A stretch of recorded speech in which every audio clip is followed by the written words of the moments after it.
We're going live.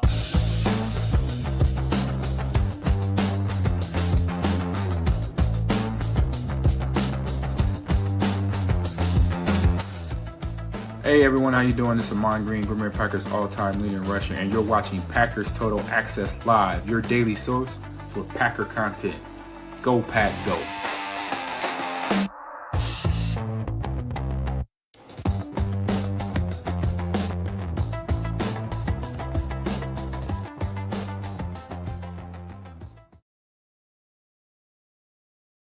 What's up, guys? Welcome into Packers Total Access. My name is Clayton. You can check us out over at packernet.com. You can find me on Twitter at Packers_access. You can also find this in podcast form wherever you get your podcast. Just search Packers Total Access. That'll pull that up. Also, the title, I think, or the group name will be Packer Fan Total Access, but just searching Packers Total Access should pull up wherever you get your podcast. We've been having problems with Spotify. It sounds like they have gotten those worked out. I think I got confirmation from Emilio as well. Those are now starting to upload over the last couple of days. Everything else is still good on iTunes, iHeartRadio, everything in between. So if you guys are following along there, if you're not, do us a big favor. Go follow us wherever you get your podcast. Give us a review there as well. I know the chat's already filing in here on this glorious February 26th. We're going to have combine drills today for defensive linemen. I think linebackers too. They'll be doing the bench press tomorrow. Excited to see what these big boys in the trenches can do on the bench. And what we're going to do is give you guys the latest combine news. As we've got our official, I think this is the first one that I've heard of players that are planning on meeting with the Packers if they haven't already at the combine. And it is a big defensive lineman named Lee Hunter. We're going to break his scouting report down. And I figure we just jump into some multiple scouting reports here, Emilio. How's that sound, dude? I'm with it. Absolutely. All right, and we're going to break it down all the way to, all right, here's the scouting report. Here's where they sit on our board, so on and so forth. I did it in the order. First of all, we'll start with Lee Hunter because Lee Hunter was the one that the news is they're meeting with at the combine, right? That's the latest there. And then we'll back up and do it in the order in which these prospects land on our board. We'll see how many reports we can get through. But before we get into everything, if y'all would, do that YouTube stuff for me. Hit that like button. Hit subscribe, click the bell icon. If this is your first time tuning into Packers Total Access, thank you so much for making us a part of your morning. We are not experts. We're not insiders. We're not media members. We're fans just like you, talking Packers on a daily basis. So if you look for that type of content, hit that like button, hit subscribe, and make sure your notifications are on so you don't miss out on any live streams. Like last night, I went live at about 7 o'clock my time with the Gary news that it sounds like they may be looking to keep Gary based off Gutey's comments and other people kind of close to the situation. We'll see if that holds true. We know Gutey has said stuff in the past that did totally the opposite, but we'll keep our eyes and ears on that. Emilio, man, do you got anything at the forefront of your mind before we dive into this combine news here from Lee Hunter? No, you said linebackers. You got me excited. Red is actually at the combine, Clay. So I'm a little excited to see how my boy does. I think they said it's the first time in 5 years somebody from Buffalo's been invited up to the combine. So congrats to him, man. That's awesome, and probably hopefully doesn't have the boot on, right? No, I think he's participating. Good to go. He was interviewed and everything. So yeah. That's great. If you guys are wondering who we're talking about, there's a linebacker prospect. His name is Red Murdoch. Really, really interesting out of the University of Buffalo. You either love him. I don't want to say you love him or you hate him. He's flying under a lot of radars, but man, when you look at the grades and you kind of look at what he's put together and you look at the pedigree and, kind of how he's come up through the ranks from high school into college and performed at every level, he's a really, really interesting prospect. And Emilio obviously was mentioning Sean Dolak last year and we kept rolling our eyes. He graded out really, really well at the NFL level. Minimal snaps, but looks like he belongs. So went to the Rams, but yeah, Murdoch, he's the NCAA's career leader in forced fumbles. He's 17, so he passed Khalil Mack, who had the previous record. So nice. This dog's coming out of UB, man. There you go. And we are live on X, Rumble, YouTube, Facebook, somewhere on Facebook. I still haven't found where it's being broadcast that's a dark hole. Haven't been able to find that one. Yeah, we're going to try to get that straightened out too, because I'd like to have some kind of Facebook presence as well if we could. I just want to say shout out to Mike Z for the review on podcast on for iTunes or Apple or whatever. Appreciate absolutely. You, Mike Z. Love that. Yeah, thank you for the kind words. That helps more than you guys know when y'all throw those reviews up on the podcast. It lets other people know, just like the algorithm here at YouTube, hey, these guys don't completely suck at talking ball, right? Yeah. And obviously it'll steer the podcast into other people's directions. So, all right, man, let's do it. Let's get into it. Let's start with the first topic here, and that is the breaking news out of the combine. And it sounds like the Packers are showing some genuine interest in defensive lineman Lee Hunter. You guys know we've already put a scouting report together earlier in the offseason. He is a defensive tackle out of Texas Tech. I'm going to try to go back, and every prospect that the Packers meet with, we're going to try to create a scouting report for them, and you'll see that cheese emoji. That means obviously the Packers have met with them. Okay, so no, Coach, we are not live on MySpace. Appreciate the question. Emilio, MySpace was before you, was it not? No, it was. I was a part of it, just barely. No. I love how you were hesitant to admit. Yeah, it's on the edge. It's end up like logging onto your page and you got a song set. It's a soundtrack. You just kind of. No, I remember AOL. You've got mail. That's.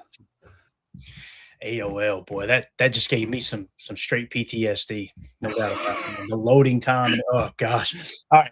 So I want to give credit where credit's due here at Gary Wolfel, if I'm saying that right, over on X. He said, as expected, the Packers conducted a formal interview with massive ex-Texas Tech defensive tackle Lee Hunter. The 6'4", 320-pound Hunter is a projected second-round selection in the April draft.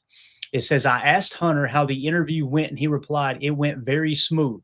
Some other teams who spoke with Hunter at the NFL Scouting Combine here in Indy were the Steelers, Buccaneers, Jets, and Giants. You've got many teams that are really starting to kind of notice or at least gather more information on Lee Hunter, defensive tackle out of Texas Tech.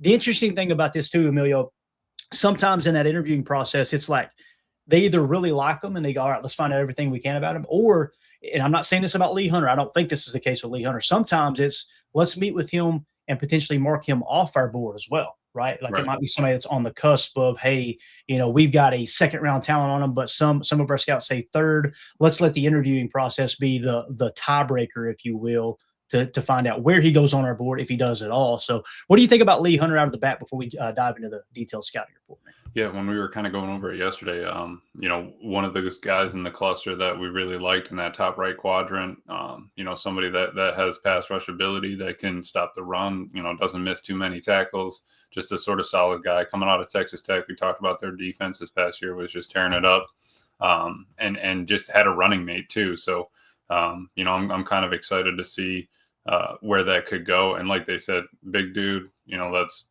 Gutey's all about, size, speed, athletes kind of guy. And Lee would definitely fit that mold.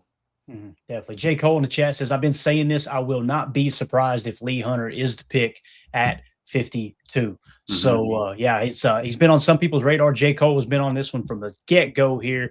Caldwell Corner.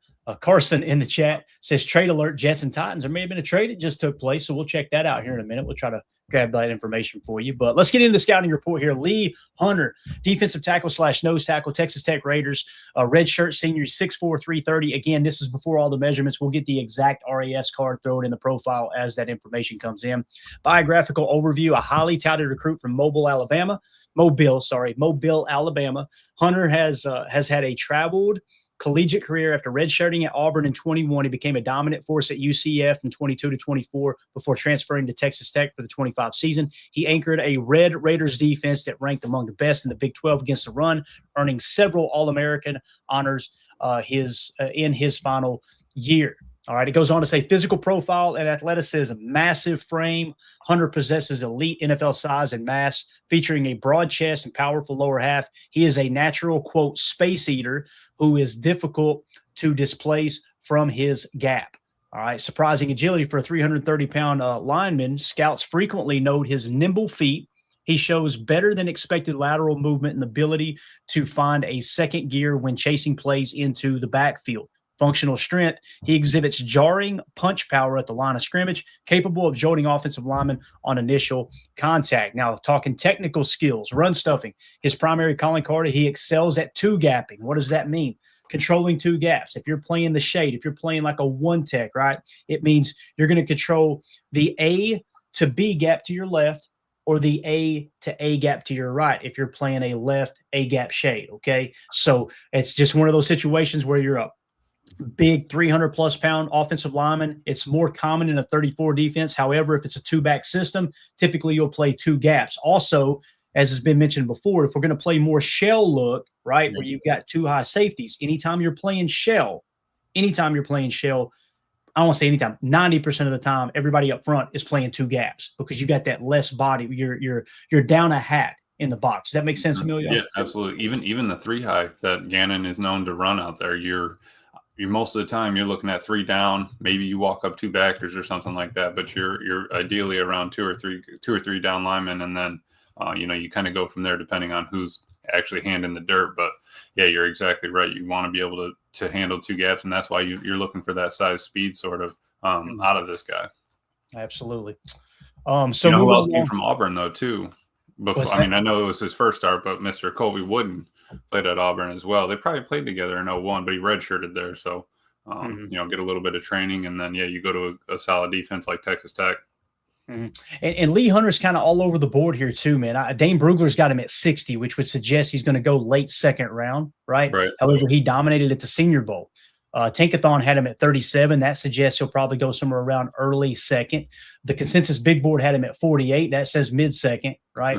PFF big board says 53. So that's kind of mid-second, mid to late second there. Daniel Jeremiah had him at 26. So it could be one of those things that he creeps up into the first round. He could fall to the back half of the second round, right? So, right. And that was DJ's original one, right? Because he did, I think he did set up an updated one. There was that one receiver, I think it was from Indiana Cooper or whatever. He jumped up to like 16 or something. Yeah. So I wonder if Lee Hunter has moved on his latest board. I hadn't checked it. Maybe I can pull it up fast. But keep going.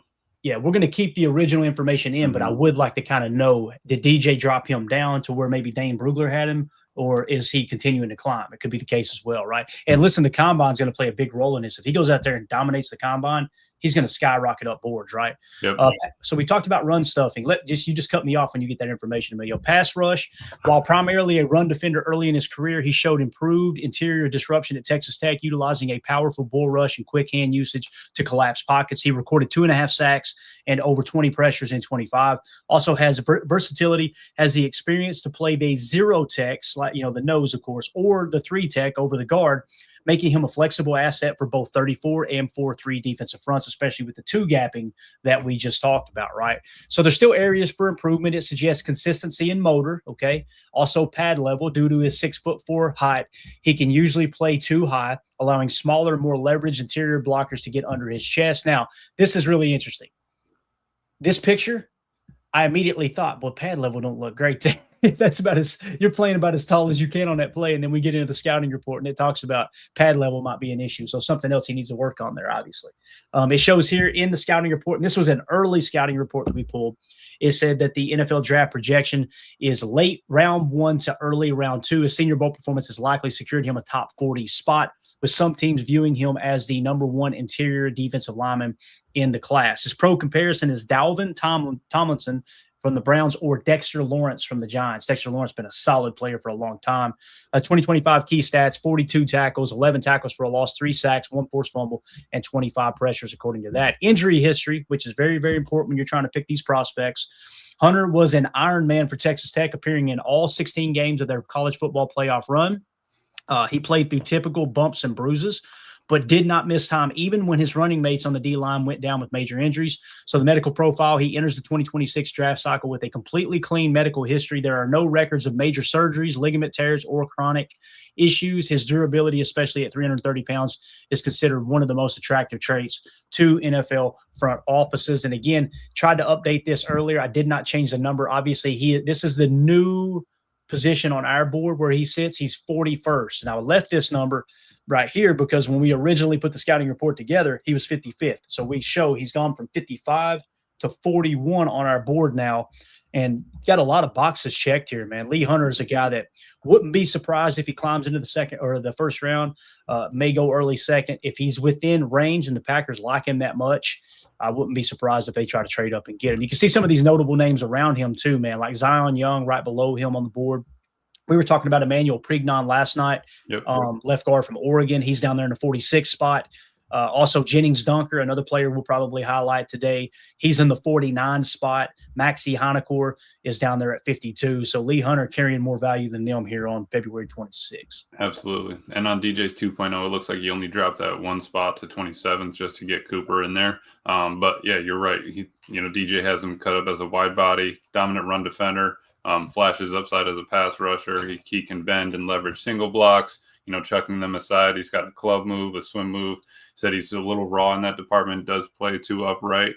But he says he has a high floor because of his run stuffing ability, but there is room for growth in the passing game. And you just love, obviously you're going to find somebody that needs work, but somebody that has a high floor, I love to see that. Absolutely. Here's a quick clip. I think this is from the Senior Bowl. Okay. We got to be real fast with it. We can't play too much of it. You're going to notice him. He's playing A gap right here, right? Watch this guy. Got to watch the language here too. All right, here we go. Let me pause it for just a second. All right. Look at our boy. That's quick. That's quick. Nimble feet right there. Seriously. Because in that aspect, he's sitting in the A gap, crosses the face of the guard, and gets upfield. And you can see how he's got all his weight up on that front leg, got all the power. He's not arched back. He's sort of flat back, 45 degrees, both hands under his shoulder pads, and he's just got that drive power forward. Yeah, that's a great rep right there. Obviously, that quarterback was he was in a hurt. He's going to be hurt right there. He's about to get crushed by 330 pounds or 320 if you believe Dane Brugler here. Dane Brugler had him in the number 60 spot. 6'4", 320 is what he had him listed at 320-pound pounder with almost 35-inch arms. That is huge, guys. Huge that his arms are 35 inches long. Hunter is an active run defender who can work up and down the line of scrimmage, as we just seen. He is limited as a pass rusher by his tall pads and inconsistent pocket push, but he should be an asset on early down. So, again, the negative there is obviously plays with higher pad level. Because he's 6'4". Remember that. Kobe Wooden's 6 foot, 300 maybe now, but 6'4". We'll see what the measurables are once he gets out there, but that's a tall dude to play nose. Absolutely. Alec over on X. You guys go give him a follow. He's only got like 700 followers, and this is a great follow. He's actually at the Combine and kind of keeping up with everything. He covers the Packers. I think he writes for Packer Report. He should have way more followers than he does. It's at ALEC_332. Let's go help fellow Packer fans out, fellow Packer, reporters, I guess you could say. He tweeted out, one takeaway from Will Lee II during his press conference is that he loves to tackle. There was a quote of tackling is a want type of thing. You either want to or you don't, and I want to. Obviously, Will Lee is a guy that some people were saying on the Packers' radar. I think he's a DB, if I remember correctly, right? And when you look at kind of, we were talking about Lee Hunter and tackling ability. It's amazing how you see the big boys, they love to tackle, they love to hit, they love to pop pads. And then it's like the smaller guys here, Emilio, they've got to constantly prove I'm willing to hit. I threw that in this article because you go from Lee Hunter, who's a monster, and then jump down to a smaller defender like that, they're pleading their case at the Combine, right? And these are why the interviews are important. That is a breath of fresh air there, in my opinion, when it comes to, what we've had in Green Bay here recently. Because, listen, Carrington doesn't like to tackle.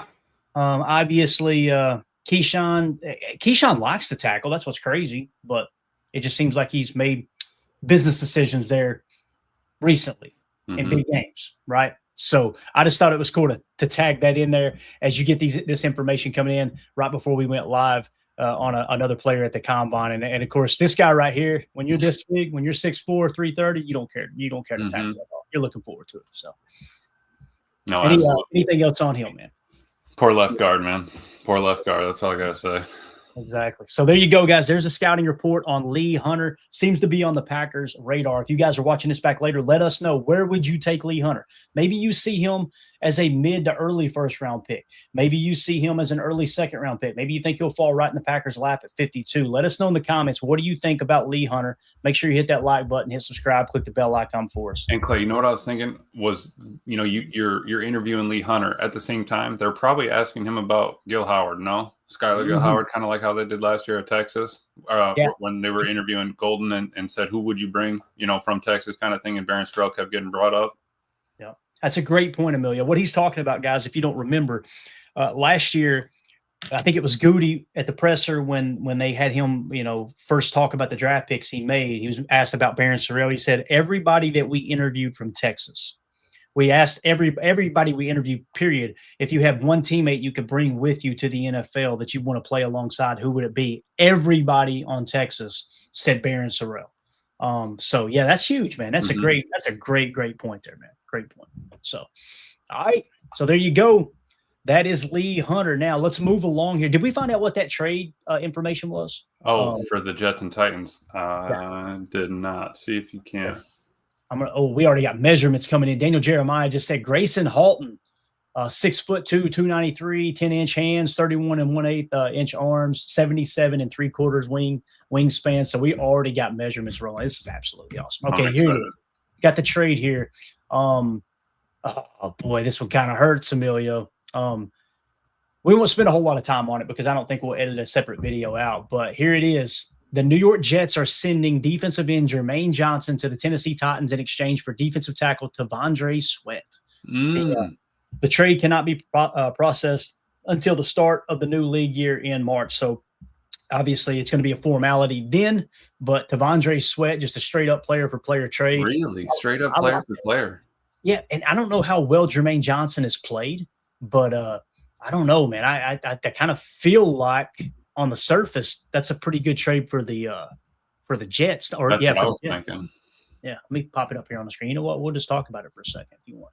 I can't believe that player for player, straight up. No, no draft picks, nothing. Just a quick flop.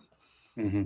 Yeah, and again, this is one of those like, who would have been the straight up trade for us that you'd have said, okay, I like that. Right. Let me give you an example, and I don't know if they would have done this because of the cap involved. You guys know I want Gary back at the right price, okay? And it's very, very important to say the right price. What if they couldn't get something done there, right? And I'm sure Jermaine Johnson is significantly younger than Gary. Would you have been okay with trading Rashawn Gary straight up for Devonte Wyatt? Because I think I would in that scenario. How do you feel about that?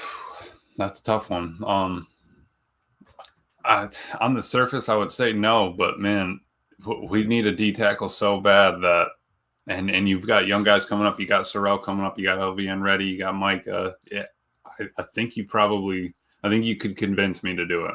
Absolutely. Yeah. And Chad Inc. says LVN, I'd be a little more hesitant on because I kind of feel like you may be able to. I think LVN is going to have a good year. I think he's going to really kind of, rise up just based off of if he could stay healthy, of course, just based off what he's shown last year. So if he stays healthy and he rises up, let's say he doesn't go like completely crazy, you might be able to get him on an extension that's really affordable for a starting edge defender, right?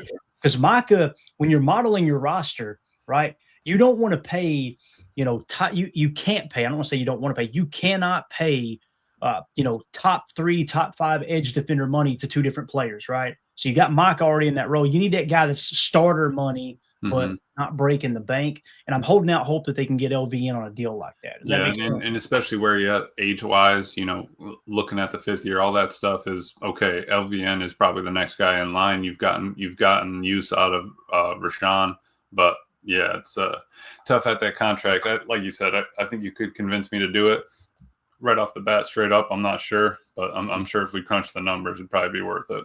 Yeah, definitely. Coach Lynn says, what about Wyatt? That's an interesting one, right? The problem with trading Wyatt straight up here, Coach, is I don't feel like your team gets better if you trade Wyatt for Devonte Wyatt. At best, I think it stays the same. They're 2 different players, right? But what if you had, both of them on the roster together, even if it's just for 1 year, if you don't extend Devonte Wyatt, he'll be 28 years old, right? I love the idea of Devonte Wyatt alongside Devonte Wyatt as opposed to just getting rid of Devonte. It'd be like if we traded Gary for Micah last year, right? Right. You're kind of you're overall, your roster might get a little bit better, but it could have been immensely better if you kept both of them, which we seen, Gary led the league in sacks the first 4 or 5 weeks of the season. He was on fire right out of the gate. If you didn't have that kind of production early on out of Gary, who knows what their record would have started off at, right? So, when I kind of look at the Wyatt question there, Coach, that's kind of how I see it. I can be sold on it. Don't get me wrong, right? Because Devonte Wyatt does look like a better football player than Wyatt. Me personally, I think that based off the small saturation that I've seen. from Devonte Sweat. But yeah, what do you think about that? Would you trade Wyatt straight up for Devonte Sweat, or would you rather try to keep both of them if you were? Right now with the busted ankle and stuff, I think potentially I probably would. Beginning of last season, I don't think I would have, because like you said, we'd be right in that same spot where we still need a little pass rushing D tackle, and we just don't have that. But Sweat, man, you get a guy that you can't move off the ball, somebody that can clog up the middle, it'd be worth it. That's why I think they're digging into, D tackle. It's kind of deep this year. You get a little bit more. It's just who's going to make it to 52 is the biggest question.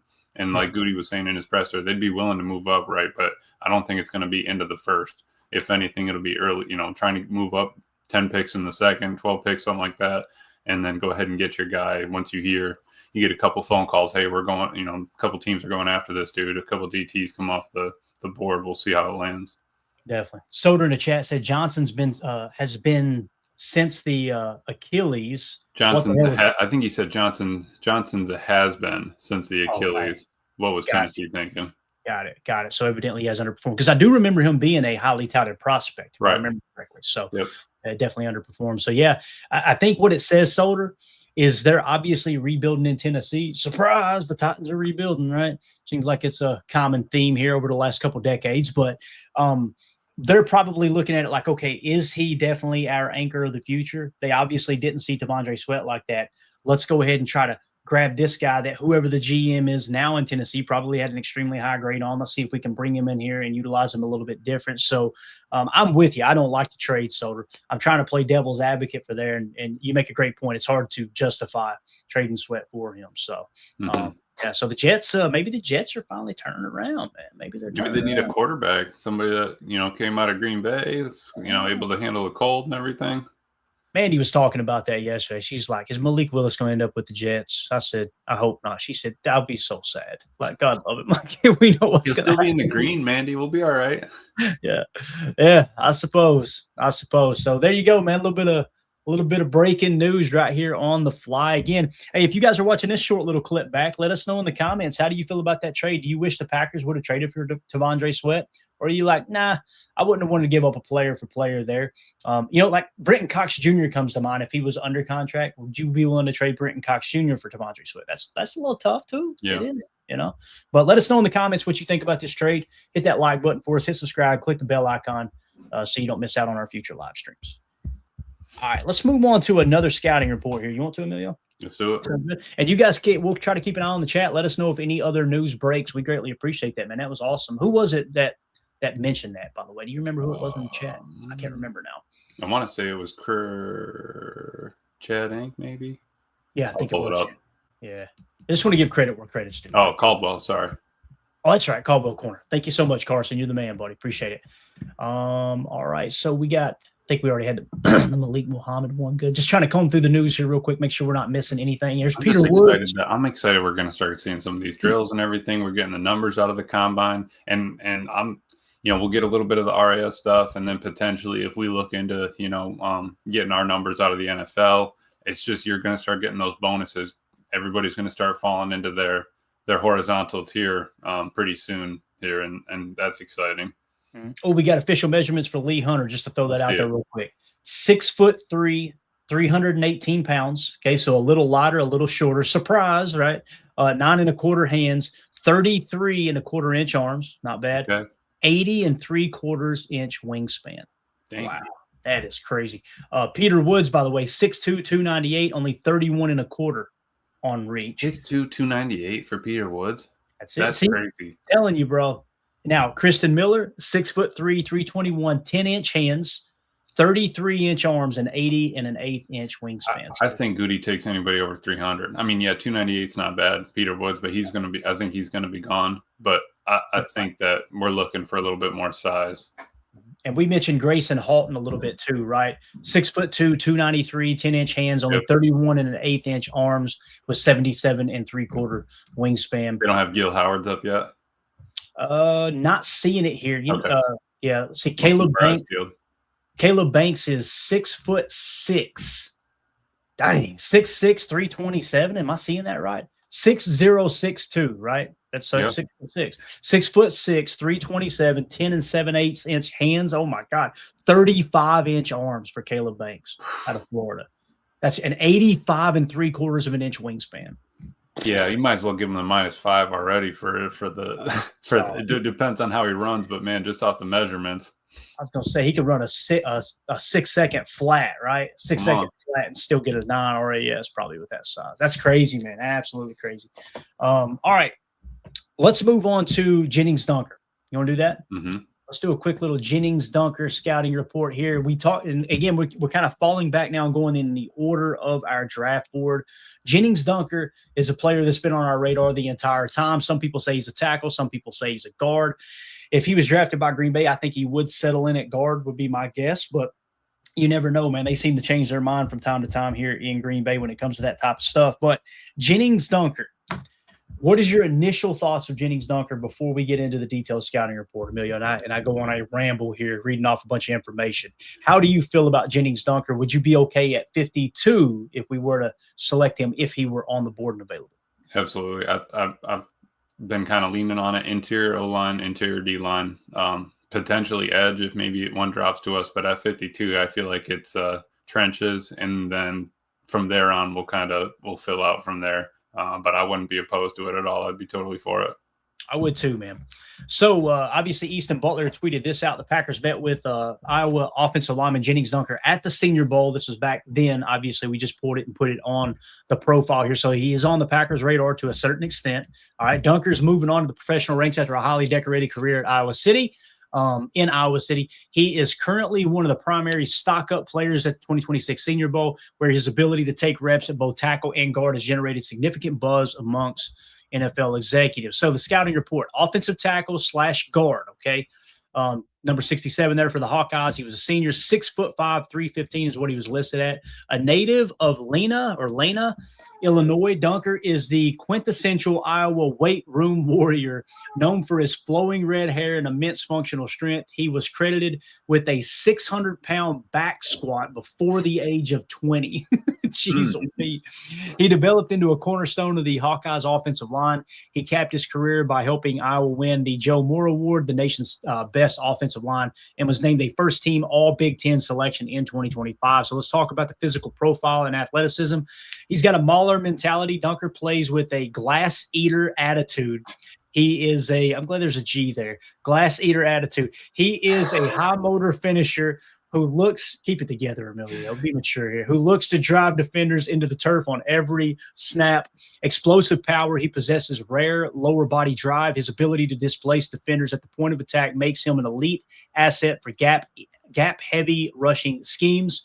Functional versatility. While he played primarily right tackle at Iowa, he has repped at both tackle and guard during Senior Bowl practices. Some scouts even noted him taking center snaps, showcasing the utility man value NFL teams crave. All right, so we talk about technical skills, run blocking prowess.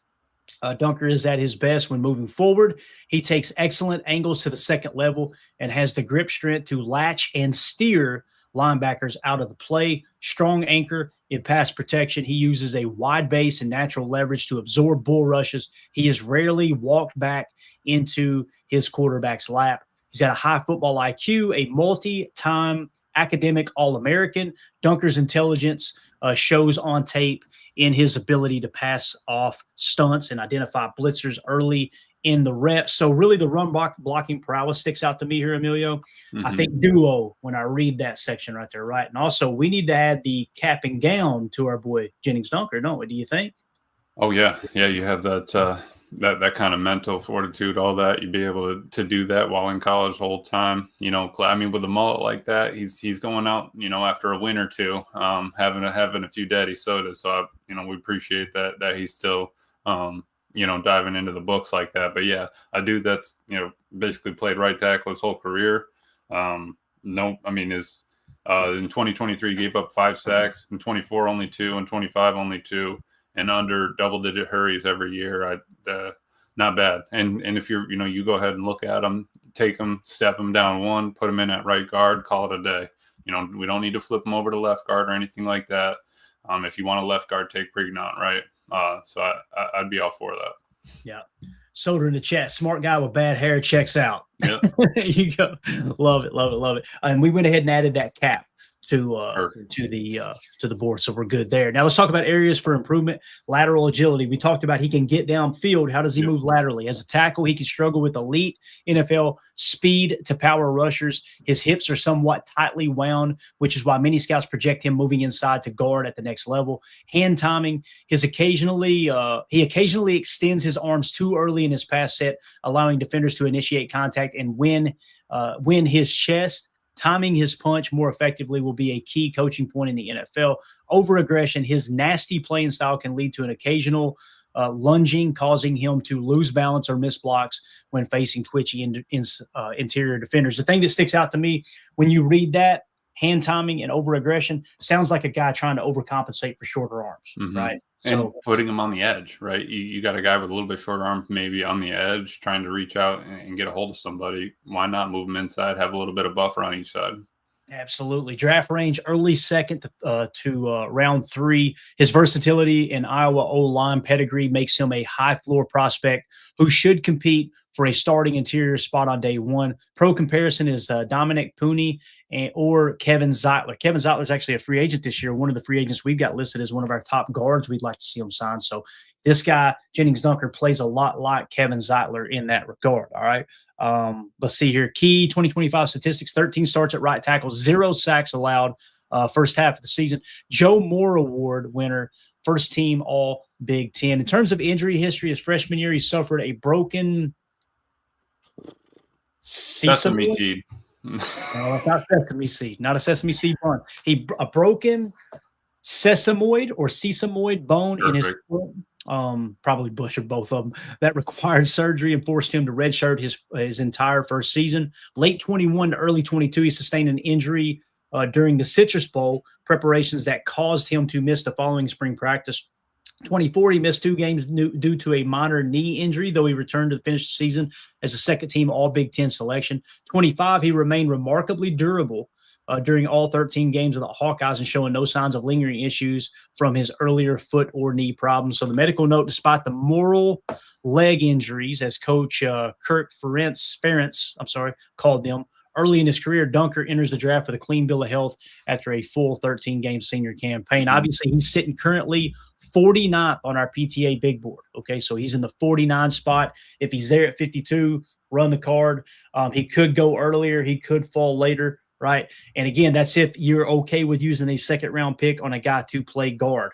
We drafted Jordan Morgan and played him primarily at guard. We took him in the first round, so I think you could check that off the box. We got to wait and see what the thresholds look like, obviously, completely when we get the measurements in. But another thing to mention here, if you were to rank him on our board as a tackle, he's the 7th best tackle as it sits right now. He's behind Blake Miller, who we were able to mock to the Packers before. Don't know if he'll be there at 52, but we do like Blake Miller better than Jennings Dunker.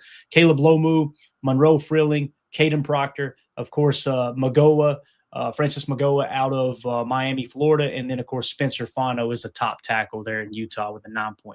So you can kind of see how the tiers fall into place. Jennings Dunker is right there in the same tier with Maxie Hanakor and Caleb Tiernan out of Northwestern. Again, we're not saying these guys are definitely going to be drafted as tackles. We're saying they play tackle, and there's a good chance that some of them will end up being guards. So what do you think about our boy?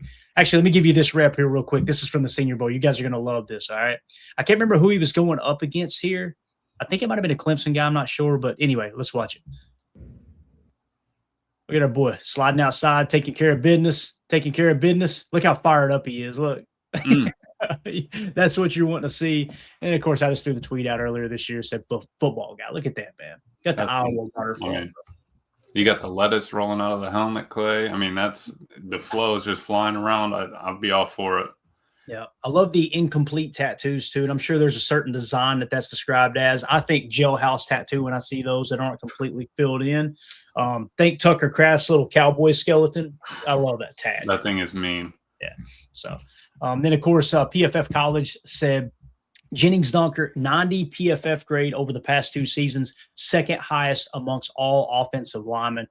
There you see a pissed off Jennings Dunker in that one. And then we got another rep here, too, with Jennings Dunker, I believe. Yeah, let's see. Let's check this rep out here real quick as well. So let's see him set. Going to be a pass blocking set here, right? Rep, getting out, holding the point of attack, good rebound, driving back out of there. That's a stay. That's a strong rep.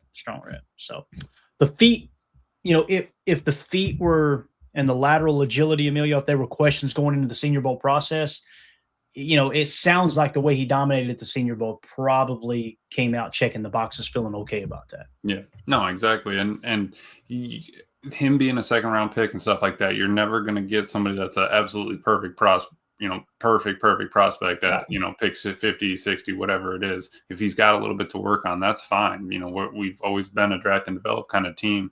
We need to get back to that. But, a guy that has that kind of talent, that kind of size, I would be all for it. You go ahead and coach him up and get him ready to go. But I don't think he would be afraid to come in and start, his rookie year if we needed to at right guard. Right. There's always going to be questions with these prospects that are outside of the first round, or else they would be first round talent. Right. Yeah. And I heard somebody say yesterday, I'm trying to think of who it was. It might have been Todd McShay. Okay. If you guys don't know, is that right? Is that his name? Todd McShay used to work for ESPN. Now he's off on his own, got a good YouTube channel as well. So there's usually 15 to 18 first round grades. I can't remember if it was our boy Greg Cosell. Did we talk about Greg Cosell, how many he said there was? Do you remember the other day? I want to say you said 10 to 15. Is that right? Yeah. Okay, on the Ross Tucker pod, I'm pretty sure. I know what it was. Dane Brugler on with Ross Tucker said this year Dane Brugler has 10 to 11 is all. And I think that Greg Cosell said 14, I believe. So somewhere between 10 to 14 is what we're looking at with first round grades. And obviously what we mean by that, guys, and Greg Cosell did a great job explaining on Ross Tucker's football podcast. If you get drafted in the first round, it doesn't mean there was a first round grade. It means that was the best player available, right? First round grades they're kind of in that upper echelon. And we had a graph at one point, like a chart that showed how NFL teams actually stage these guys out. We're probably looking at 10 to 14 that are worthy of a first round pick, although there's going to be 32 first round picks, no doubt about it. That's why you get these teams sometimes that have a little bit better built roster and they go, all right, you know what? We've got this next cluster of guys. We've got 23 prospects in this same cluster.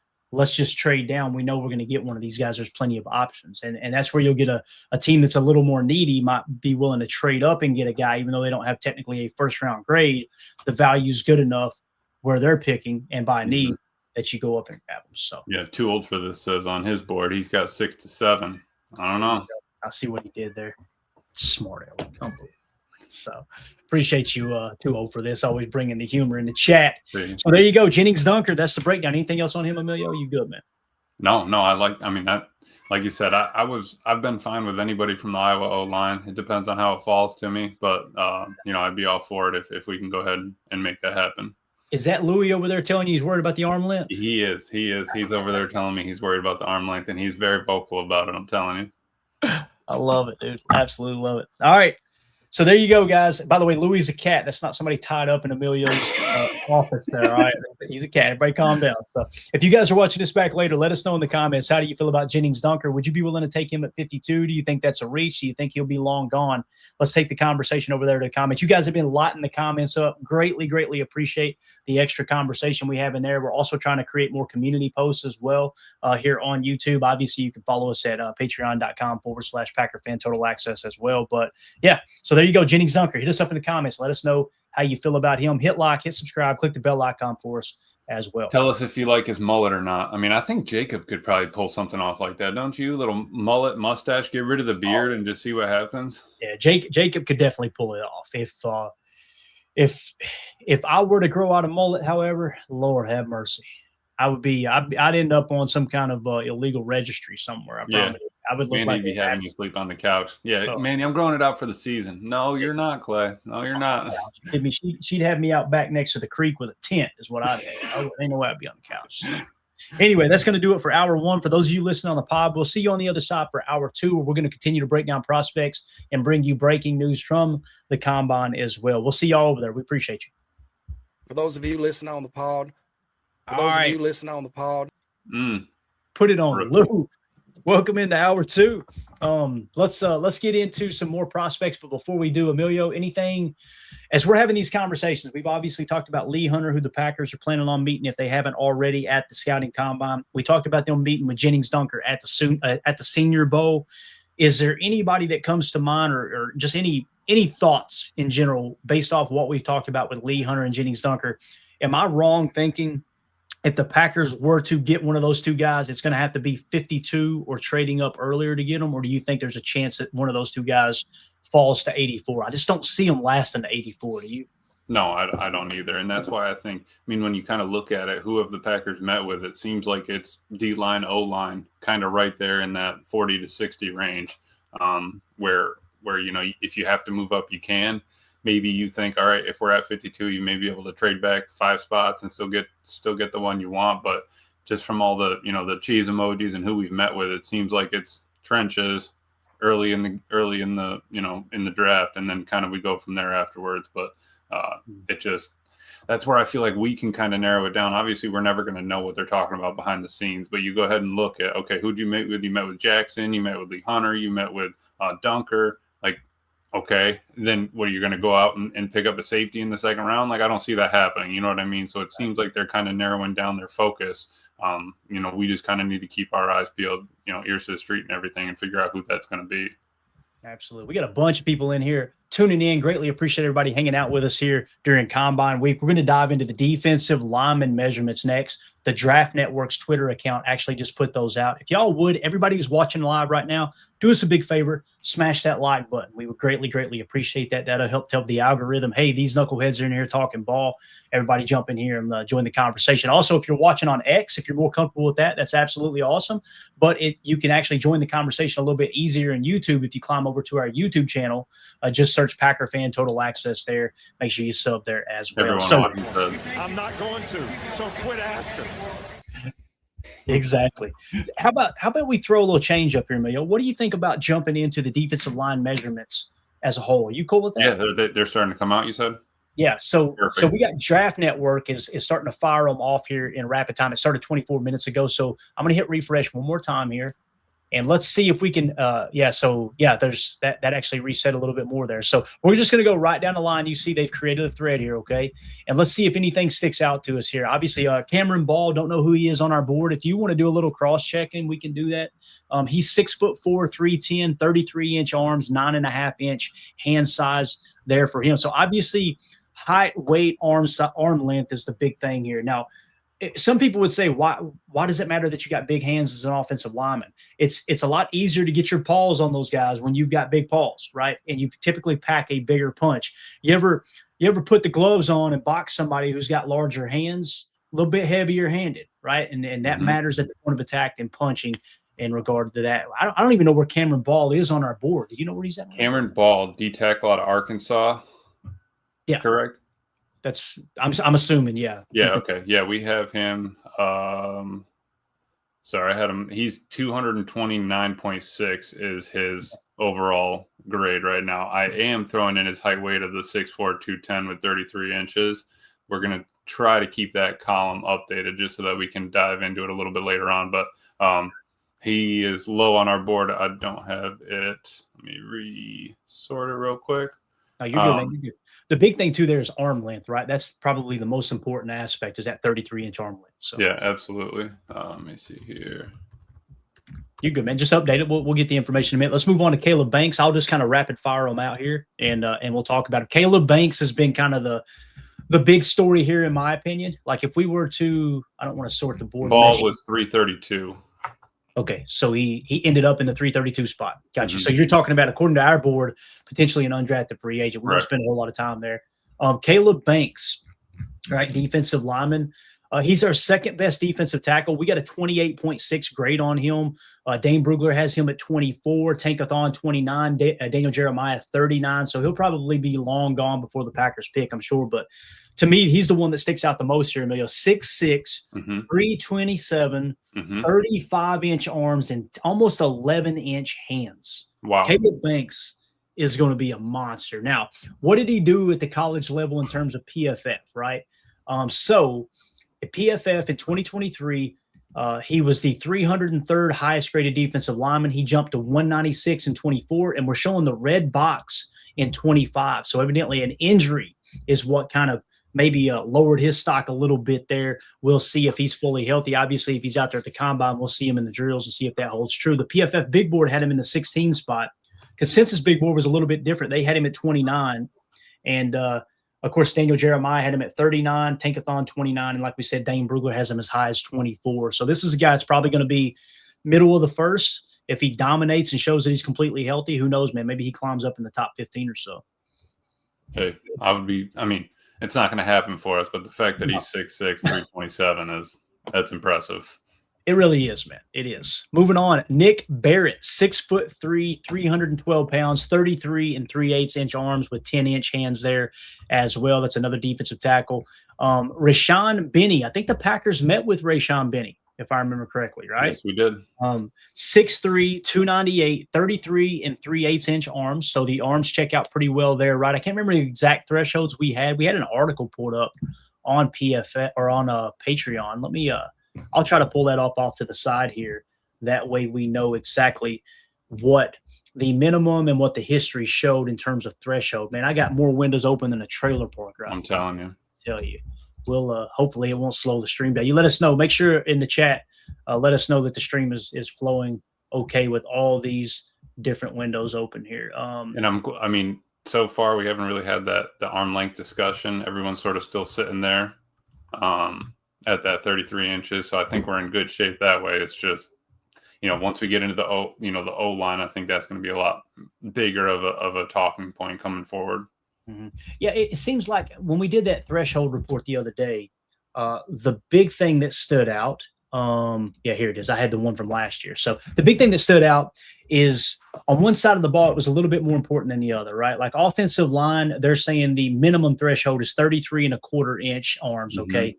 For offensive line athletic threshold for the Packers. The ideal is 34 plus. However, when you get the defensive tackle, it says the arm length, the minimum is 32. So you're willing to put up with it a little bit more on defense, although if you get above 33 inches, that's the ideal arm length for the Packers, okay? So again, anything over 33 you consider ideal on defense, on the defensive line. So Rashawn Benny seems to check out pretty good there. He's a little bit lighter. You might want to see him over 300 pounds. The hands aren't quite as big as some of the other guys, but decent measurements there. Devonte Capehart, 6'5", 313, 33 7/8 inch arms, and then 10 1/4 there. So he's got the 33 inch arms. That checks out pretty good. 6'5", 313 at defensive tackle. Absolutely. Where do you got? Can you see where he's at? Yeah, Capehart is. We have a score of 174.2 on Capehart, which puts him right about 240-ish, 234. So he's, closer. Some of those guys are lower down on, the when we're sorting by D linemen, but looks more like a late round pick kind of guy. Got it. And back to Rashawn Benny here, guys, with his measurements and everything, 6'3", 298, 33 3/8 inch arms. The Packers did meet with him at the Senior Bowl. We've got him in the 160 spot, and he's very intriguing. Dane Brugler has him as the 100th best prospect, which would be significantly higher than our 160, right? Mm-hmm. He also got the 5-point bonus at the Senior Bowl, so he dominated at the Senior Bowl. So Rashawn Benny helping his draft stock today, no doubt about it. With that arm length. Brandon Cleveland, 6'3", 307, 32 3/8, a little bit shorter arms, right? Dante Corleone, that's a guy that some people absolutely love, right? 6'1.5 inches, 340 pounds. My man is thicker than a bowl of oatmeal. Arm length only 31 7/8, so that's going to hurt him, I would imagine. Don't you think, Emilio, there when it comes to Dante Corleone? Absolutely. And he was one of the ones that's in that top right quadrant, right? That has that pass rush and the run stopping ability coming out of Cincinnati. Just, however much you're going to make that the conversation about the height, weight, speed kind of guy. We'll see if that pays off here. Yeah. All right, moving along, you've got Zane Durant, 6'1", 290, 31 7/8 inch arms. Bryson Eason, 6'2", 323, 33 1/8 inch arms, 10-inch hands, so decent arm length there. He kind of checks the box, 6'2", 323. I'm I'm a bigger fan of defensive tackles. It's kind of, I don't know, man. I shouldn't say I'm a bigger fan. There's pros and cons. Like if you've got a really tall defensive tackle, they may not have good pad level. Like we talked about with Lee Hunter, that's the only thing that people are really finding in terms of a knock of his game. However, when they're taller, like a Calais Campbell is a massive human being, boy, you can get those arms up in the throwing lanes too, right? So it is kind of give and take in that regard. You know what I mean? Absolutely. Absolutely. Yeah. Bryson Eason, 6'2", 323, 33-inch arms. Devin Eastern. This one's really interesting because the Packers just met with him. Look at this. 6'5", 315, 34-inch arms and 10-inch hands. I'm pretty sure that I actually typed that in this morning, that Devin Easton, or is it Eastern? Yeah, it's Eastern. That's right. Devin Eastern, right? The Packers did meet with him. Now, we got a 344 grade on him. He's way down the board. But, boy, he's on track to have a great RAS. 6'5", 315, 34-inch arms, 10-inch hands. So that's really, really interesting there. And it seems like you get a couple of those guys that are, a little inside, a little outside. Like here, Bryson Eason, just the player before out of Tennessee, we have him as an edge, right? And, you got the D-line, everybody in there kind of working around. DJ has also talked about how it's a deep edge group this year as well. So I wouldn't be surprised if Gutey takes a shot at one of the edges. You're worried about Rashawn. You're not sure what Kingsley's going to do. You got to be planning everything that Gutey and the team is doing is also, it's for this year, but also for next year, the year down the road after that. You got to plan ahead on who's still going to be here in the future. Yeah, and this one hurts, Emilio. This one hurts bad, dude. Skylar Gill-Howard, right? We were talking about him. He is in the upper right quadrant for run stop rate and pass rush ability, right? Like he played great. If you remove the measurements, you go, he's a top 2, top 3, definitely top 5 defensive tackle. Here's the problem: 6'1", 280 pounds, 30 3/4 inch arms, 30-inch arms, and 9 1/4 inch hands. 3-0? 3-0, 3 3/4 of an inch. Yeah. That's wild. How in the hell did he play so well with such short arms if it truly matters that much? This is where Brian Balaga would say, yeah, they said I wasn't worth a crap because my arms were short too, right? Like, it's a tough conversation, but it does factor in. So let me look at the bright side here. Us saying that we really like Skylar Gill-Howard, that may hurt his draft stock where you can get him later in the draft. The question is, would Gutey be willing to take him at any pick with 30-inch arms, right? Yeah. So that's tough, man. It's really, really tough. So Skylar Gill-Howard, man, that's man, he's like 3 inches from everybody that I've got in so far. He's like 3 inches shorter in arm length from everybody. I mean, the hand size isn't terrible. You're 9 pushing 10, but watch this. We're going to break out our personal assistant here real quick. Don't say anything, Emilio. Hey, big dog. How long was Aaron Donald's arm length at the combine? At the 2014 NFL Combine, Aaron Donald's arm length was officially measured at 32 5/8 inches, which is about 82.9 centimeters. All right, so 32-inch arms for Aaron Donald. I was trying to give Gill-Howard something like, well, Aaron Donald's a short. No, that's really short arms, So that's tough, man. That sucks for Skylar Gill-Howard. Now, who knows if he sinks in the draft? I would love to take him late. I just don't know if Gutey would, So next, did we talk Grayson Halton yet? We did not, did we? No. So Grayson Halton, I want to say the Packers met with him. Am I wrong with that? Did they meet? Maybe they did. No, they did not. They met with Caleb Proctor. I'm kind of excited to see. Did he come? Did he go to the combine? The one out of southeastern Louisiana. I haven't seen yet. I hope he's on this list. That would be surely he did. Oh, I got it. Let's see the little name at the bottom there. I know. I'm excited about it too. So Grayson Halton, 6'3", 293. We're like a couple kids at a candy store. This is awesome. 6'3", 293, 31 and an 1/8 inch arms for Grayson Halton. Hand size is 10 inches, so nothing great there. Xavier Harris. Listen to this, boys. 6'8", 330 pounds. Louis said 6'8". Yeah, exactly.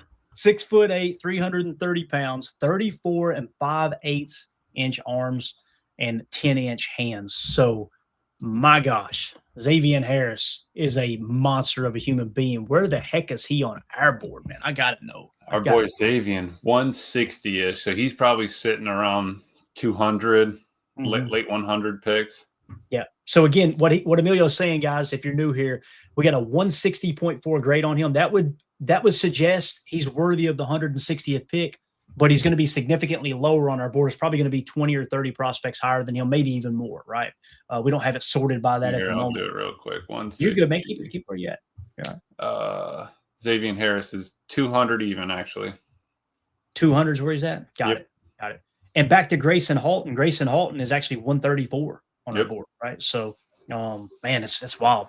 All right, you ready for Lee Hunter? We talked about him earlier today. Let's do it. Lee Hunter, 6'3.5", 318, 33 1/4 inch arms, hand size 9 1/4. Not off the charts, but checks the box, right? We talked about it when we did our extensive deep dive there. Again, the minimum threshold for the Packers in the past, arm length, 32 inches. Ideal preferred, 33 plus. Lee Hunter, check the box, right? So what do you think, man? It's Lee Hunter's one of those names that's really starting to pop up. Like if somehow, some way he's there at 52 or he gets in range to trade up, that might be truly on the Packers' radar. Over 6 foot, over 300, over 33. I think you check all those boxes there, no problem. Yep, absolutely. Next is Darrell Jackson, another player we've talked about significantly. I like him. Yep, out of Florida State. Yep, the Packers actually met with him. I believe they met with him at the Shrine game, I'm pretty sure, East-West game. That's right, East-West Shrine. And I think he played really, really well at the Shrine Bowl, if I remember correctly. So Darrell Jackson, 6'5.5", 315 pounds, 34 3/4 inch arms. And look at the paws on this guy, 11-inch hands. Yeah, he definitely helped himself today. Well, his mama helped him. Yeah, well, there you go. That huge human being there. By the way, shout out to Mama Jackson for the labor there. I can only imagine how big he was as a kid. 6'5", almost 6'6", 315. Imagine Calais Campbell's mama. Lord have mercy. Whew. Boy, that'd be rough. Anyway, shout out to all the mamas out there. Y'all are amazing. I just want to say that. Let's hit the super chat real quick from R. Smith. Thank you so much for the kind dono. Late to the chat, not sure if you got this, but I believe we met with Harold Perkins, LSU linebacker. Have you seen his tape? Man, plus Quay might be gone. We actually have him keyed up to do a scouting report on him. We've got a scouting report filled out in our Patreon group over at patreon.com/PackerFan Total Access. We will hit that probably later on today or on tomorrow's show because we're obviously going to run out of time hitting some of these latest combine numbers. So again, when you look at the scouting report there with Harold Perkins, it's exciting. He's lower on our board, R. Smith. I'll give you a little bit of a snapshot. If I remember correctly, he ended up landing in the 248 spot on our big board. Okay. Yep. And you're going, whoa, that's way down there. I agree. It's way down there. Tankathon had him at 101. The reason he's so low on our board is when we took the scores down for PFF, Harold Perkins was 602nd highest graded linebacker at his position in college football. Now, it is hilarious, by the way. We talked about this. We get the numbers in early. I looked earlier, that grade, all of a sudden his grade rank changed, Emilio. So PFF is going behind the scenes and changing people's grades during the scouting process. And it's like, what are we doing here? Right. Come on, people. Let's and that's not a knock against Harold Perkins. That's just where he sits on our board. I want to say the consensus big board had him at 103 and the PFF big board had him at 142. So maybe they looked up and said, how do we have him at 142, but we had him 602nd at a score? Let's change that. We can adjust that later if y'all want, but the grade is the grade though, Emilio, right? Like you got to keep the grade that they give. Absolutely. You. I mean, you still have all those prospects out there. I mean, you still have linebackers out there. Red Murdoch wasn't 600. Red Murdoch was second in the nation. You know what I mean? So that's, I mean, I'm just saying, but you look at it because, I mean, you take all those into account. Yeah, I think the 23 grade is helping him because it's a 243. So you got the PFF big board of the 142, the consensus of 103, and then his 602 that we have to take into account the 25 grade. We can't. If we have a 25 grade, we can't just get rid of that one because that one's the most recent. We want to take that into account. So his average before anything was a 272. So he would have been 300-400 on the board.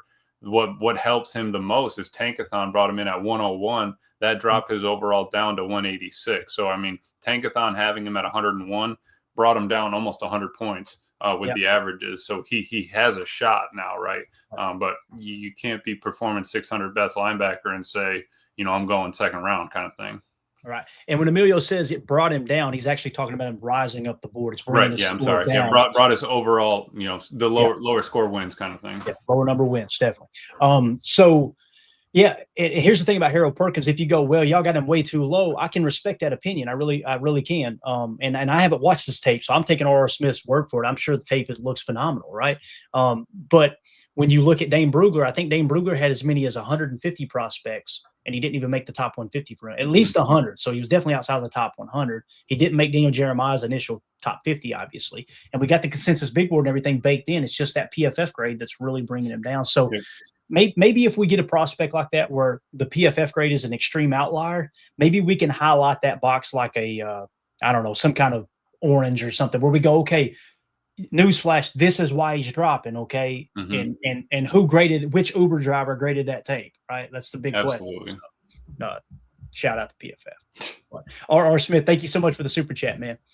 All right, moving along here. We talked to Darrell Jackson. Bobby Jamison Travis sound like a country singer. 6'3", 328, 34 and a quarter inch arms, 9 5/8 inch paws there. So obviously he helped himself.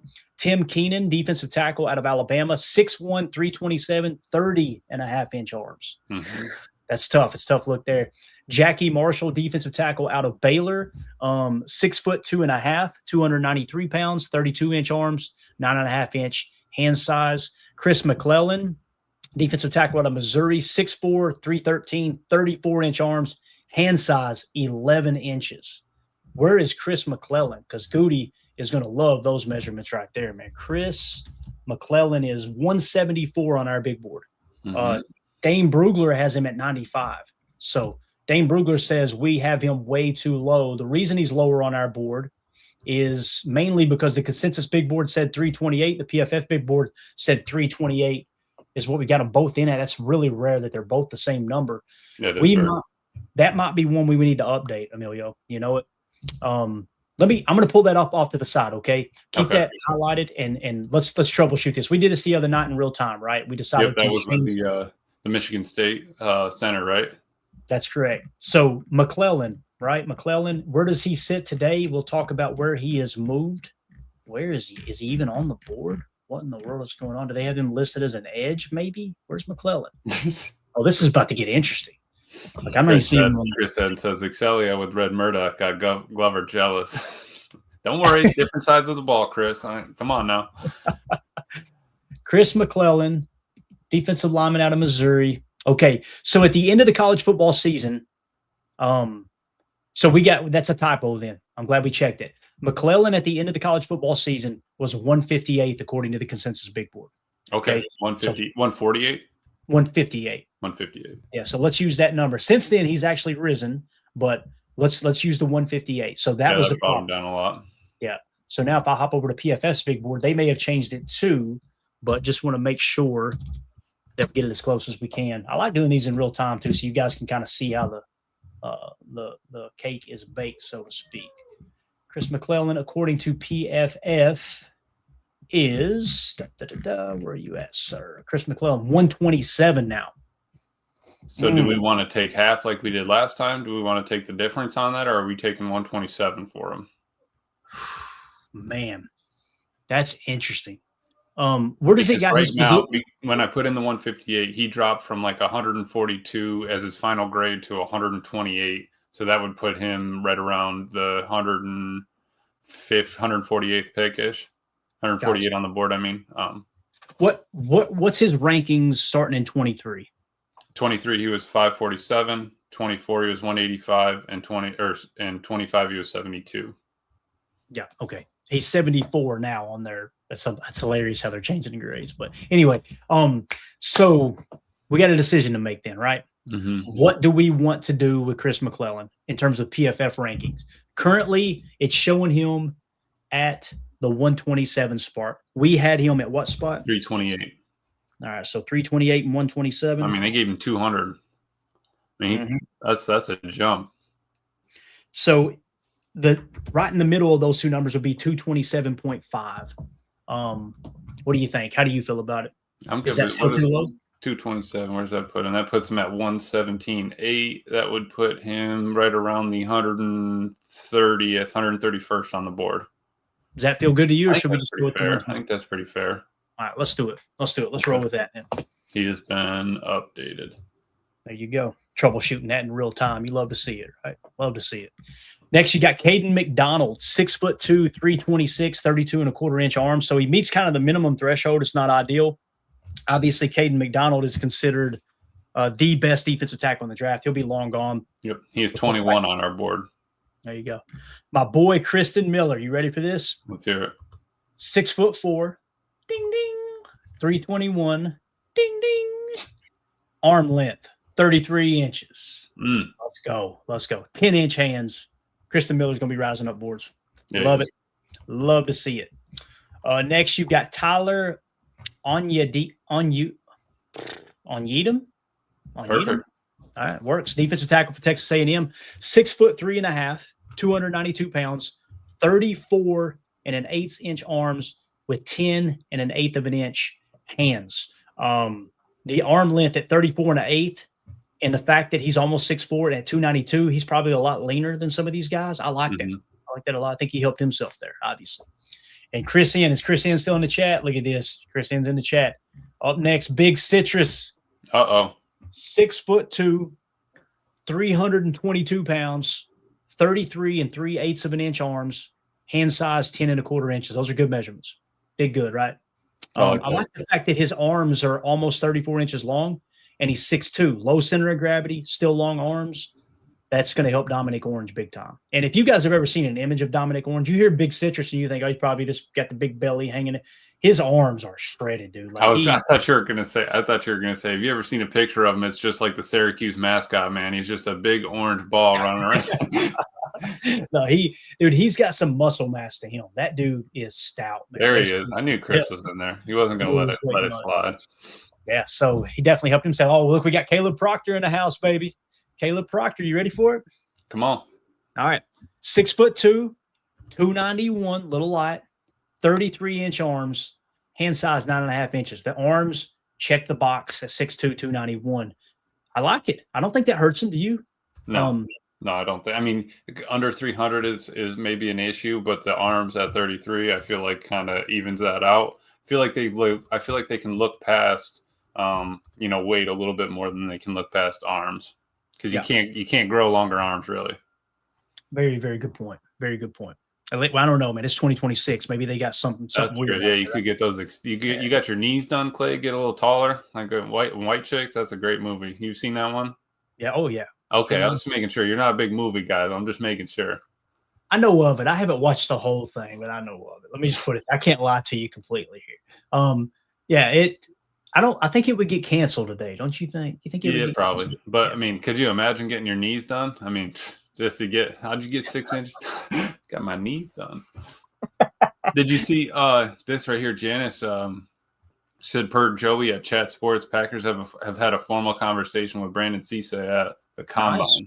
Nice. And I could be wrong. Janice, you may be able to let us know in the chat.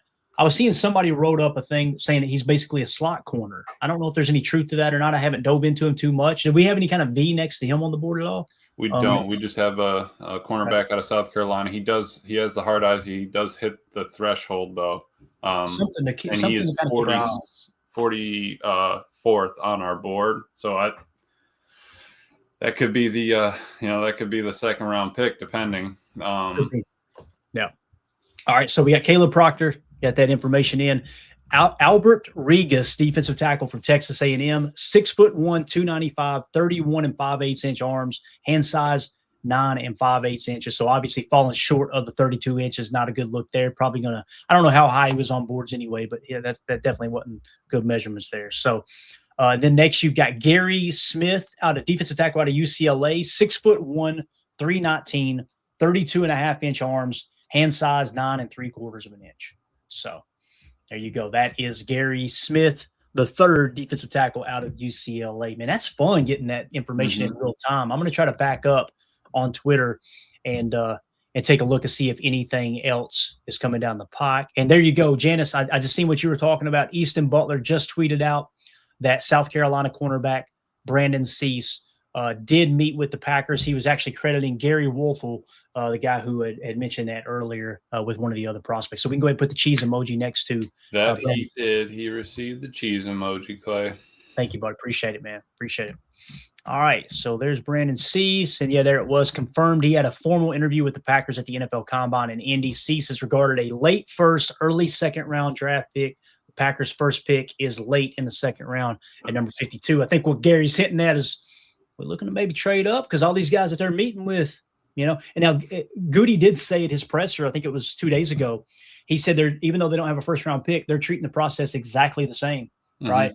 So that would suggest like, hey, if you got it, and listen, there's no surprise. You should do that. I was going to say, yep. If the board falls a certain way, you want more information rather than less. So if you didn't do any preparation on the first round talents because you don't have a first round grade, that's just silly to think. What if two of those guys fall out of the first round? And it's like the Bears, right? Just take Caleb because he's Caleb, right? I don't even want to look at Jaden or anything like that. Exactly right. Exactly. Going back to draft news here. Oh, we got is that offensive lineman coming in now? No, that's edge defender. So we got some edge defenders coming in. It looks. Defensive end measurements are coming in now. So we do not have time to hit it. I'm assuming you got stuff you need to do, Emilio. I'm ready whenever you are, man. I'm excited. We're going to start getting some of this information coming in. Some real numbers, actual, guaranteed. No more PFF numbers. No more. College team numbers, or you get your height measurement in cleats, you weigh in with all your pads on, stuff like that. So I'm pretty excited. We get some real numbers here. And again, I'm not saying the Packers won't draft an edge defender, right? I'm not saying that. If the board sits just right, it's a tier 1 position of importance. Obviously, you're going to do that. But I'm glad that we got the defensive tackles live on the show like that, because that's obviously something that the Packers really need to address. Whether Devonte Wyatt is in the future or not with the Packers, you've got to continue to add to that defensive tackle room. So I think we would all agree it did not meet the standard last year. And Devonte Wyatt's going to be 28 years old. We hit him with a 5th-year option, so you got to decide: do you want to extend him or not? If you don't extend him, do you go into free agency? Do you grab somebody like a Calais Campbell, David Onyemata, Live Ozarike, or Logan Hall, someone like that? Or do you try to nab one of these guys in the draft? Obviously, the ones that are kind of in range for me, if Lee Hunter were to fall to 52, that would be just an absolute godsend, right? Probably not going to happen. So next on the list will be Darrell Jackson and Dominic Orange. Those are at 91 and 99. Now, you don't want to reach at 52 for those guys, but if you want to make sure you get a defensive tackle, you're going to have to get really creative there. They should be there. Well, I shouldn't say they should. Just because our board says it doesn't mean it's true. Right. We're picking at 84. Theoretically speaking, you would think that Darrell Jackson and Dominic Orange are going to be there, but we've got those scouting reports for Darrell Jackson already queued up. We'll probably hit that a little later today. So, but yeah, that's going to be really interesting to see where he ends up falling into place for sure. So, yeah, this is fun, man. Anything else? Any other notes you got? Anything at the forefront of your mind here as we kind of put all that information in the board? Yeah, it's just I do like how we're starting to get those numbers to come in, but looking at it, you look at Brandon out of South Carolina. It's like we're bouncing between corner, D tackle, and offensive line. And yeah, you look at last year's draft. Okay, we took 2 edges, right? You get Barron Sorrell, you get Colin Oliver, and it seems like Gutey doubles up on a lot of things. We got 2 tight ends. You got Tucker Musgrave when they came out. You got Kobe Wooden and Carl Brooks when they came out. So I feel like you can kind of rotate that around. If you're going early at D-line, you might get a D-line later on, and then maybe 1 edge at the end. Not like you said, not that it's a position that they're going out trying to find in the 2nd round. But if you find someone in the 5th round that you like, I wouldn't think that Gutey would pass on an edge player just because we really don't know where we're at. Maybe they know where they're at with Rashawn, but got potentially 2 guys leaving in Kingsley and Rashawn. You're going to have to replace that. Yeah, you got to, Sorrell's going to step up, and, Colin Oliver can step up, but is he going to be more of a backer? Is he going to be more of a floater? It's always one of those where they're going to be looking to replace. And I can see him doubling up easily at D-line, at O-line, and then maybe 1 edge, and 1 backer, places where he wants competition, like corner and linebacker. I think you could also get another 1 or 2 in there. I think it's all great points. William Jenkins in the chat said, y'all predicting a big free agency like last year? or are we staying silent till the draft? We have holes, but not enough draft capital. I have faith, but I also have no idea what path we are taking. I think we're all trying to figure it out, William. You know, we could make a case for several free agents that we know we want, and you can free the money up. The money is there if you want it, right? It's just, does Gutey want to do that, or does he feel good about the roster and say, hey, if we were healthy, we had a Super Bowl roster? I think if you go into any season thinking, all right, we're just going to get healthy and we're going to be a Super Bowl team, you're not improving your roster enough, right? So if it were me, and if you were asking me personally, William, the way I would approach this is I would go out and try to sign 2 free agents like you did last year. Now, the first thing I would do is move on from Aaron Banks. I would just say, you know what? We gave it a shot. We structured the contract where it's a 4-year deal that's really a 1-year deal. We had a 1 year out, essentially. Let's get out of that. It's only freeing up $4 million. If you go post June 1, you can free up $18 million. So, yeah, if you want to go post June 1, that's cool. Do that. But we've got to acknowledge that that's probably a swing and a miss. Is there a chance Aaron Banks could get better? Yes. But what I seen on tape last year with the 49ers and Aaron Banks, or with the Packers and Aaron Banks last year, is the same exact thing I seen with the 49ers. I seen an average to above average guard. And it's like, we're going to pay him 20 or, AAV, whatever it breaks down to from a $77 million contract. We're really going to pay him all that money to be above average? Like, right. I'm not even willing to overpay for good. Like, overpay for great. Yes, absolutely. Well, maybe it's an important position. Guard is not a tier 1 position. It's not even a tier 2 position, right? If you wanted to overpay for an above average center, I still disagree with it. However, at least you can make the case that, hey, man, it's a tier 2 position of importance, right? Yeah, that makes sense. If you wanted to overpay Rasheed Walker at left tackle, I don't agree with it, but I can understand the thought process because it's a tier 1 position of importance. Left guard, I don't know. At the time, you guys know, you'll see it this offseason when we make draft picks. If it doesn't line up with our board, we will tell you it doesn't line up with our board, and you'll immediately see your boy Clayton try to spin it positive. I'm not going to sit here and go, oh, my God, Gutey's an idiot. What are we doing? What are we thinking? And try to get everybody's reaction. I don't know enough about football player evaluation to pretend I know more than a general manager. I'm not going to do it. So I'm always going to try to find the positive aspect as a Packer fan. You guys don't tune in to hear me bitch and moan, right? You don't tune in to be depressed when the show is over. We're trying to think optimistically. So, but with Aaron Banks, when they signed him, it's like, man, seems like he overpaid. But I immediately went back to, hey, what has Gutey done in the past with offensive linemen? He found Zach Tom. He identified that talent, right? He found Rasheed Walker in the 7th round, who has been, I think, a great pick. It's just not worth the $20 million plus, in my opinion, right. In terms of money. So I immediately shifted my focus to that. The Anthony Belton pick was a reach. We took him in the 2nd round. He was 120 on our board. Aaron Banks did not come. You notice we did not talk about Aaron Banks being one of our top free agents going into the free agent period, right? Because he wasn't listed as that. So, well, and you think about it, Clay, the draft capital that you could be getting out of it, not this year, obviously, but next year for who's leaving. You get Rasheed. If Quay gets paid, you get all these guys going out there and getting that money. You're going to get those extra draft picks moving into next year. You're also planning ahead on that as well. But it's the question of, is Gutey going to not accept it, but is he going to, take into account, okay, maybe I did miss on Banks. I'm ready to move on from him a year away. Or is he going to give it 2 years, right? Are you ready to cut bait with him after 1 year and move forward? I'm not sure. I don't know if Gutey's going to, take that one on the chin or not, and then kind of go from there. And if someone's argument is, well, we got to give him time and he was only here for 1 year, I can understand that. I can respect that. That makes sense. It does. Like Anthony Belton, I'm not saying you should cut Anthony Belton. Obviously, he's a very young player. I'm just not going to sit here and pretend like some people are that Anthony Belton had a great year. He did not have a great year. He's a rookie, though. I get it. I got it. It hurts me that these idiots, Clayton and Emilio, can put a draft board together that says Ozzie Trapillo was the way better pick, and you went way down the board and got Anthony Belton and kind of tried to be the smartest guy in the room. And on the surface, Ozzie Trapillo had a much better season than Anthony Belton. So it's just tough, man.